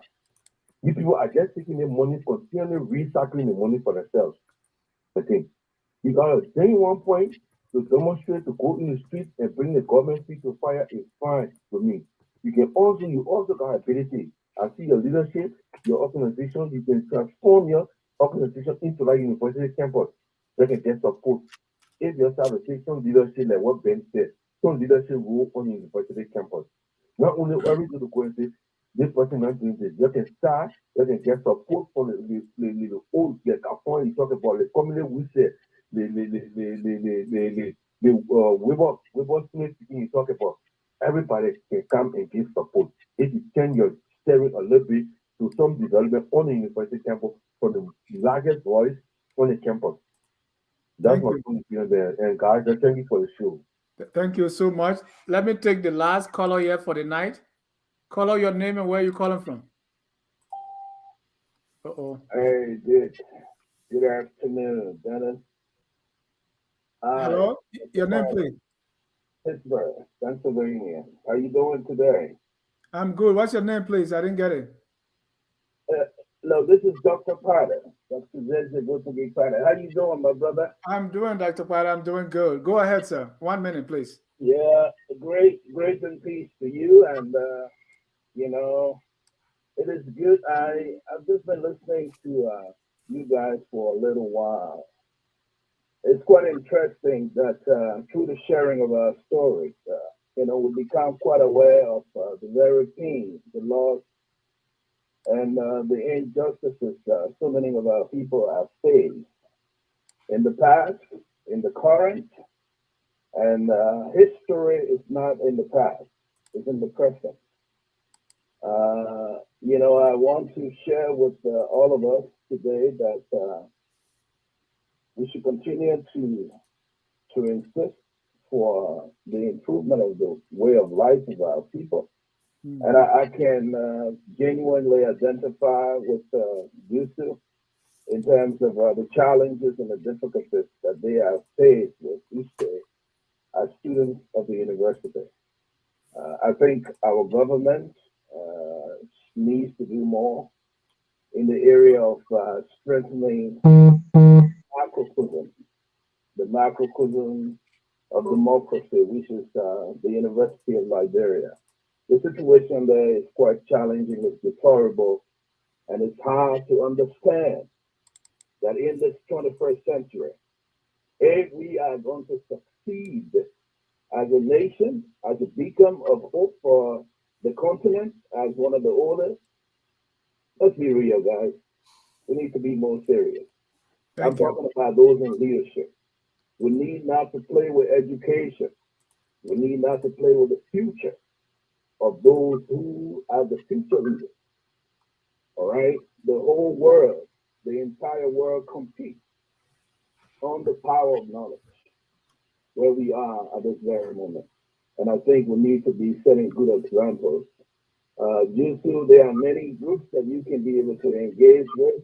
Dennis, somebody suggested if you're going to create an avenue through which a fundraising effort could be initiated.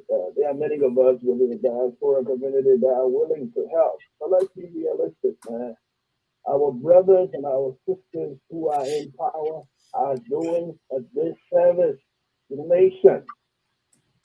Public service is about service to the people. It's not about self. That's the sound I receive about Liberia. Thank you, brother Pada. Thank you so much. Let me take the very, very last caller. That's Dr. George Gumpo. Dr. Gumpo, go ahead. You have 49 seconds, please.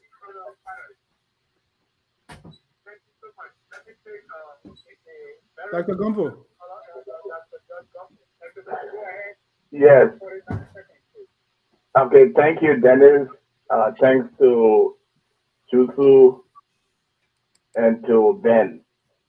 I've followed the show, and I think the discussion has been quite interesting. I even wrote some comments on the topic. But I think Ben's critical view of SUP has not been fair. And let me clearly say that I was a member of SUP. I'm a veteran and served in various positions at various levels. When Ben says that SUP has not contributed anything positive to this nation, and he's emphasizing what he sees as the negative. And at the same time, he says that SUP does not emphasize the positive contributions of the government. Sounds contradictory. So I think that if he wants to evaluate SUP in terms of its contribution to the society, I think he needs to also look at other campus-based political parties, including SIM and other parties. So you will have to compare party to party and say, okay, let's release the list of graduates who were SUP members compared to graduates who were SIM members and other party members. That way, the comparison will be fair. But I don't think it's good for you to just look at SUP and identify a few people who are not contributing positively and say that SUP has made zero contribution. I think that is on the wrong track. Thank you. And also, some of the critical positions that SUP has taken are positions that I think SUP is contributing because if the general society was doing what SUP is doing in terms of calling for accountability, they would not be leaving their studies to come on the street to do what they're doing. See, and if the Senate and the House of Representatives was doing their job in terms of oversight and calling the government to account, SUP would not be doing what it's doing. I think their focus would be somewhere else. So basically, I think it's what is happening at the university and what the students are doing are really in response to the failure of the state to really play its critical role in the development process. And because the legislature and the judiciary, who are supposed to be counterbalancing the executive, are not really helping. So I think that should be taken into consideration. So having said that, let me just ask a few questions before I leave. I was interested in why the protest, the recent protests, and even the one before, the July 26th protest, which turned out to be quite brutal and sadly so. I was interested in finding out why the United States Embassy, because when we were there, most of the protests used to take place on the campus, even though it was also attacked. So I wanted to find out what has changed in the tactics in terms of going to the U.S. Embassy, and what does that have implications for the sovereignty of the country, and also over maybe. What implications? What's going on in terms of the strategy change? Thank you. Thank you. Mr. Jusu, you have some questions here. If you don't follow, I can paraphrase. It started with Jimmy. Said, do you believe that you really have a firm grasp of the complexity in government? Mr. Sunda said that you have people that were crying the same cry on campus. Now they get in government, you don't hear them. For instance, when Comrade Christopher Civili was brutalized, you didn't hear from them. Were you able to call them to a book? Aliyu he didn't ask a question for you, but he kind of agreed with you, said it is more condescending what the government is doing than what they're asking of you. Emmanuel Taylor said you is making suggestions. First, you should do a GoFundMe for the bathroom. He's going to support that and organize a protest. They're going to protest those lawmakers that are going to buy 102 cars. Dr. Gumpu now is asking, say, why the American embassy? Every time you are leaving the campus of the university and you are out there. And when he was there, it never happened. For me, I went there, but I can't boast of being part of the militancy that Ben doesn't like. So, Jusu, quickly, we are at the end. Yeah, so to begin with the last question of a continuous protestation and petitioning of the U.S. Embassy. Now, it is just quite simple that the legislature is not listening to our plight. The legislature should be that body that should listen to our plight, provide oversight responsibility in terms of doing check and balance in public service. But that body has been compromised. That body is a rubber stamp and even leg. And it took the bulldog. So we're not going to be wasting our time on the legislature. For 5 years, we are administration, we've been petitioning the US in the legislature on the issue of corruption in the society to take steps. Are you in a know that of this situation that we petition the House on the issue of corruption alleged and to even provide an oversight responsibility in pressuring President we are to implement the June 2022 AICC report that indicted Jenny Cooper, the Minister of Agriculture, Wilmer Smith, Professor Francis Ray, and that of Lauren H. Joe alleged.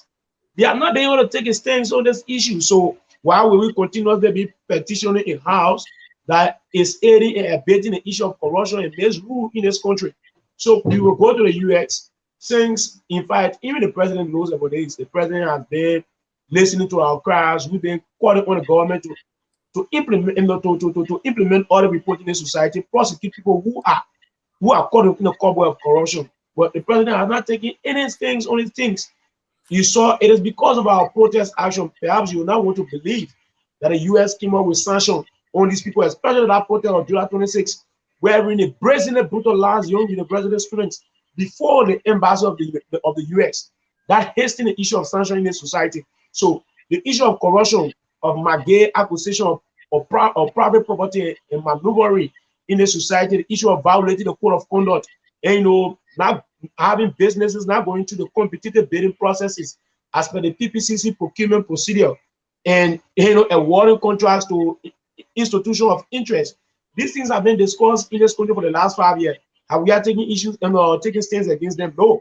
So the US that is taking stands is that body now we see as a body that is waiting to do the Liberian people work, that is not aiding and abetting corruption in Liberia. That body will be the body that will persist in a petition to take more action. And we want to say here, we applaud the Americans, and for sanctioning people in this country for corruption and misdoing. These are things that the president should be doing, but also forces coming to do his work. So insofar the US is doing, what we're saying today is that there are more people that need to be sanctioned. In fact, they need to sanction more people, not just on the issue of corruption and misrule. You should feature people who are violating human rights in the society as well, because the government is not taking interest in these things and what have you. So on the other question of having GoFundMe to deal with the problems at the University of Liberia, there have been issues on the university campus. And let me say this: the issue of student government, has been absent for the last 5 years. When we came to power, he did not want student agitation at the State University. He firstly banned student politics, which were very undemocratic and unconstitutional. And later on, when we pressured him, he lifted the ban, and they posted mail on the student union or the student government processes at the State University. It was of late, just this week, we Kamara's election at the State University. So for now, going forward, you have a student leadership that will continuously be engaged with the government, the administration of the university to deal with these issues and what have you. And I think it is that student body responsibility to have GoFundMe, to pin bidding and what have you. As a revolutionary institution, it is now our responsibility. Our responsibility is to pressure national government to use the state resources to better the environment of the state university. And on somebody raised the issue of, the Unification party politics were adopted during the Cold War, and our party seemed to be a lefty institution that is leaning on the left and are taking into consideration the Soviet bloc that has gone down the line and talking about people like Mugabe who were sympathizers of socialism in Africa and what have you. We have not changed. Our politics has not changed. And on the issue of ratification of methodology of approachment in terms of our advocacies and what have you, there have been a lot of changes in terms of the methodology. The methods that were used in the 70s are not the methods that we are using now. The methods that were used in the 80s, in the late 90s, the early 2000s, are not the methods that we're using now. They have been changed, and continuously, as a revolutionary institution, each time we go for Congress, we have ratification of the policy of the party. We try to adopt new policies that will fit contemporary activities and what have you. That has been the doings of the Student Unification Party. But one thing we can assure you on the show is that we're not going to derail militancy. Militancy is not going to be derailed. That we can assure you clearly. The Student Education Party remains a militant Pan-African progressive institution we're not going to take away militancy. Insofar the regime state, the government that we've had, they have not changed that disposition, like I told you. The government steals from the people, the government ballages the resources of the society for personal aggrandizement, government violates the constitution. Any government that violates the constitution is a government that you be very careful of. That is a very dangerous undertaking of any government. This government evacuated somebody from on the bench of the Supreme Court unconstitutionally, undemocratically. That's how you see a freaking still monster and dictator consolidating power. When you read power politics, you understand these things. So when I see these things happening and what I've been saying, especially in our own eyes, we've seen our comrades and brothers being brutalized, then you say our disposition to change. We can change that. Yes, we can change that. Thank you. Thank you. Ben, let's get your response and then we'll conclude and get you guys comments. You know, my young response said, to the callers. Okay, he said a lot of stuff. I mean, you can respond to the callers. Okay, today, so I think respond to him, whatever direction you want to take is fine. Yeah, so I will go for Aliu when who said that since 90s. I mean, he was kind of trying to make an excuse for a party that have been in existence since 1970, and try to make this should be no excuse. You asking me, there's no lights, there's no this, there's no that. All of these excuses that he is making are dumbfounded because these people have just today I have learned that there have been a lot of good people that came out of SUP. You see, the school provide graduates.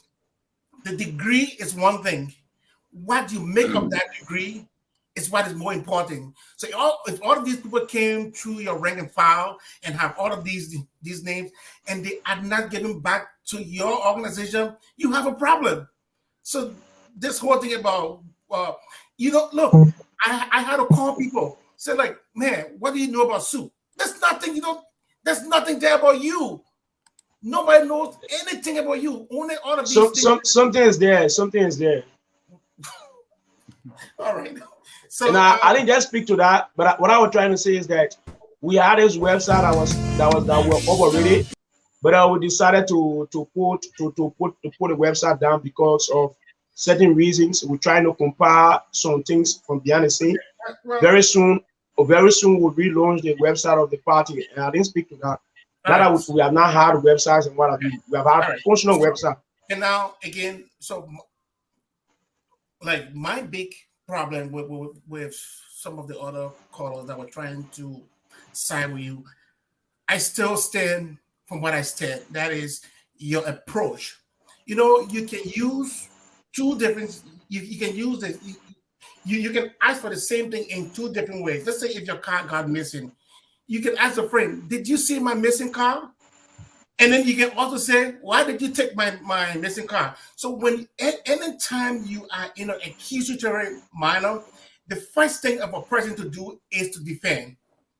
So the way in which SUP has because you have been doing this since 1970, and all of the government is still keeping you back to where you are. That tells you that what you're doing is not working. You have to change because you're not succeeding. You are not succeeding because you just all you're doing is that you just getting rid of one bad government and really? That's not success. That's not how you measure success. Thank you, Ben. I will ask for your closing comment, but before that, we want to advertise a few things here. Yesterday made focus on like 5 years since we had our first broadcast, which was in 2017. So you want to see our first broadcast look like. Mr. Isaac Setro is also a graduate of the University of Liberia. He hailed from Sino County. He's married with 2 kids. He's a 1986 product of St. Mary Catholic. Let's fast forward that. Sure, we have at every ministry inspector general who will make sure the money. Why are Liberians poor, and what will Mr. Wento and the United People's Party government do to fix that issue? Yeah, like I said, Liberians are poor because of corruption. Government has now redistributed the wealth.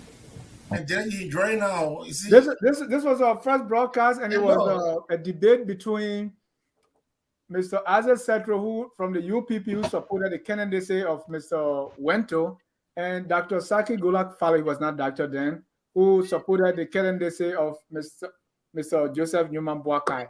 That was our first broadcast on August 27, 2017. So 5 years, we're still here. Tomorrow at 1 p.m., I'm going to be hosting Mr. Musa Hassan Belete. He's running to be representative for District Number 7, Nimba County. We're also going to talk about the new CPP of the Liberty Party and the ANC. Then on Tuesday, the hour of politics, Mr. Ansoni Sie, who eats, sleeps, and drinks politics, will be interviewing Victoria Kokwe for her Senate run and also the new CPP revised framework document. She will be running. She is the Deputy Vice Chair for Political and International Affairs of the ANC. Next week, Saturday, I'm going to sit with the Liberian National Academic Excellence Award. The founder or the Director of Administration and Innovation, Mr. Ase Mwapa, and those who will be honored or who will be getting awards. You don't want to miss it. Coming very soon on Focus on Liberia, we're going to be looking at ways to move our country forward. We're going to start with education. Education will be a 3-part series. We're going to be what we call the meeting of the minds on how to uplift the country. We're going to have some subject matter experts right here from Focus on Liberia. We're going to get some government officials and Liberian professionals with expertise and experience in the area that we're going to be discussing. We'll start with education. We go to healthcare, energy and technology, agriculture, economy, mass media, and also law and order. And if you are interested, please give me a ring and let's put something together how we move the country forward right here at Focus on Liberia, where we educate, we elevate, and promote all things Liberia. Gentlemen, thank you so much for coming and discussing. This is just the beginning. A lot of people have questions, some have concerns, and thank you for providing. First, Ben, for expressing your concern, and Mr. Kamara for giving your responses or the clarity on the issue. At this time, I want to get your closing comment. This time, we'll start with Ben again. Ben, have any of your concerns been addressed? How you feel now? My concern still remains, and here is why. Jusu he's very persistent in the word militancy. He said they're not going to change it. They're going to do what they are going to do. And that just rings a bell. It just tells me how Liberian government have been acting over the years. They all come and just do the same thing that the previous government did, and no changes, and just do the same thing over and over, and nothing changes. But again, like I said before, name has meaning. And when you name something, you expect that thing to live up to that name. So like from the beginning of the show, when I saw the NRA, I said, oh my God, he's here to fight. He is really here to fight. I don't know. You try to even come in an armor, come over armor jacket. That would have made you more prepared. But again, names have meaning, and we should not be naming ourselves any kind of name, because, like I said again, you don't want to put people in a position where they can implicitly do things against you because of your name. There have been a lot of research, tons of research out there where Black people in America were not given jobs only because how their name sounded, how their last name sounded. There are tons of evidence to these things where you will be hired only because of your association. So sometimes it is not just because a name sounds good that you take it on. Some people even had to even change their names only because they needed to get to places where they needed to get, because the name that they had could not allow them. And I can tell you, until SUP can come in terms with this name, what I call a very bad name, militancy, And because of our history, our previous history of the war, and you see how these young men sing, put on bags. And like I said before, you've been blindfolded, you listen to a rebel song and you listen to a SUP song, you would never tell the difference. And I don't think these things are helping our young people. When you go to school, as old as some of us are still at now, we still in school too. But it's all about your learning. And let not your political ambition be your first priority. If I were you, I will make my learning my first priority, because the reason why I'm paying my school fees first is because I want to learn. But SUP, I think the role in which I see you guys are going, it seems to me that you guys are being more political now than you are student advocacy. And I built up that assertion from the fact that you made reference in one of your video, and you said that you guys are taking the government to an ECOWAS code, and you have what's his name, Verder will James Verder, no, what's his name again? Jerome Verder will Jerome will be one of your, see, those kind of people, again, it has to do with your association. Jerome Verder and this government, they're not in no good term. So even if you can have a good plan as to what you want to do, but because you connect to other people, it can have its own way of people saying that no, these people are not serious. It has a political undertone. Thank you. Thank you. Also, I want to mention on top of the hour at 6, we're going to have On Point, debating and dissecting national issues. Jerome Gilman, the host, Jimmy Eastman, Maurice Perfect Manager Kruman, Ben Kofa Fanien, who's a presidential candidate, and of course, Michael Patmo will be here to talk politics. You don't want to miss that. Jusu, and just to be fair to Jusu, the NRA on his heart is not for the National Rifle Association. Before the call, I was able to read that to make sure that it was not NRA. But do you see what naming does now? You see, it gives people implicit bias by just seeing it and not knowing. Right. So let me go to Jusu for your closing. So you agree that seeing it and knowing it, they are two different things. And for the fact that you've known what is militancy in a regard of SUP today, I hope you don't go by one perception. Each time you see the Student Unification Party, get to understand that militancy is in the progressive regard. But before you go, SUP, it is a good thing. Go ahead, Yusuf. I was going to do a funny joke, but I don't think it's going to be funny. You said? Go ahead, Yusuf, your closing comments.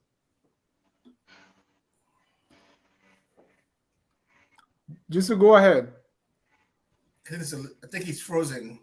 So it is a good thing, and having Brother Benjamin here and to have conversation on some of the things that you have concerns with and what have you. And I think adequately we were able to respond to his concerns and what have you. There were adequate clarification made, and I do hope that going forward it will not peddle with these misconceptions and what have you. But on the other hand, if you say the Student Unification Party has not been successful in its agitation or advocacy since its foundation, it means that, again, you're not following or you have not read sufficiently, or the research that you do, you're not doing the research adequately. If you will look at an institution and you know that its success story is written clearly on the wall in this society, and then you say there has been no success of the Student Education Party in terms of its agitation, then it means you're not following. Mind you, don't get this wrong. The Student Education Party. So, are you making fun of the internet situation in the country? Oh my God! Like Europe, man, internet just like. All right, we haven't. We lost him right there. So we want to thank you, Ben, and also thank Jusu for the time. If we don't have Jusu again, we want to thank our viewers for watching Focus on Liberia. It was a very all right, let's get Jusu to conclude. Go ahead, Comrade Adiolok militant. So the Student Unification Party is not a body that determines. The Student Unification Party does not determine political leadership in a society. It is the masses of the Liberian people that determine who becomes leader for them. So if the people have been going to the pool over the years and been making decisions, all we've been doing for the people is that each time you make your decision, mind you, the people are never wrong in history. Whatever determination they make in terms of political governance, what they choose as a leadership for themselves, they live with the consequences of that leadership. But what we have been doing is that to ensure that any government that comes to power live up to its social contract theory of providing and catering to the needs of the people. That has been the goal of the Student Unification Party. So, and any government that tends to listen to our advocacy, tends to listen to our issue, like I said, you still not be one of the most successful government in the society. Because if somebody recommends to you, and mind you, again, you have not been following the Student Unification Party, each time we attack issues, we provide recommendations. There have been numerous of instances wherein we provided suggestion and recommendation to this government as to what needs to be done to have some of these problems solved. But the government seems not to be a listening government, and what you want us to do, we will continuously engage the government. Like we told you, our institution remains a non-violent institution, irrespective of the fact that we are a militant revolutionary institution, but we don't parrot violence. There have been no instances in this country history wherein the Student Unification Party has been involved with violence. Now, I challenge you to come here with evidence. So, what I'm trying to say to you is that the Vanguard Party is here, and we all know that the issue of methodology or approachment change. These are things that we've been looking at continuously. There are adaptation of new approaches. Each time, society is involved in situations will not remain the same. Insofar situations change, we change the policy, we change the engagement of the party. But like I told you earlier, we're not going to take away militancy from our institution. And that, lastly, our institution, let me ask whether we are a political institution or should leave the university campus, forget student activism and go and form a national political institution. No. Historically, we are formed with the obligation of fighting for the people of this country, not in the quest of political power. If you lead the Student Unification Party, you go to government, you go to the larger society, you want political power, is up to you. But insofar you are under the banner of the Student Unification Party, you are not eligible to contest any political power. You cannot be in a hierarchy of SUP and then you be an affiliated member of any political party in this country. There is no political party in this country I challenge that has membership of Jusu Kamara or Mustafa Kane or any of the hierarchy members of the Student Unification Party. And that tells you the genuineness and the independent nature of our party, that we are not a land movement, we will align with no political institution. We are independently driven. We take issues of government based on our conviction, based on the prevailing situations in our society. We are not young people who are hired mercenaries. No. Like I told you the last time on this platform, if Waga wants to be president, it's not a business of the Student Unification Party. If Kumis wants to be president, it's not a business of the Student Unification Party. They will have to go in the trenches, in the hamlets, in the marketplaces of the society to campaign more about amongst the people so that the people can give them power, not our business.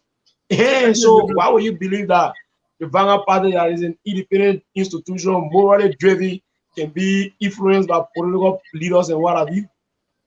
Thank you. Let me ask my man Prince. Prince, your closing, sir. Yes, let me say thanks to you there. You done extremely well with the guys. The SUP guys. The SUP guys will always defend their side. So it's been a great interaction between Benjamin and Jusu, the Secretary General of SUP.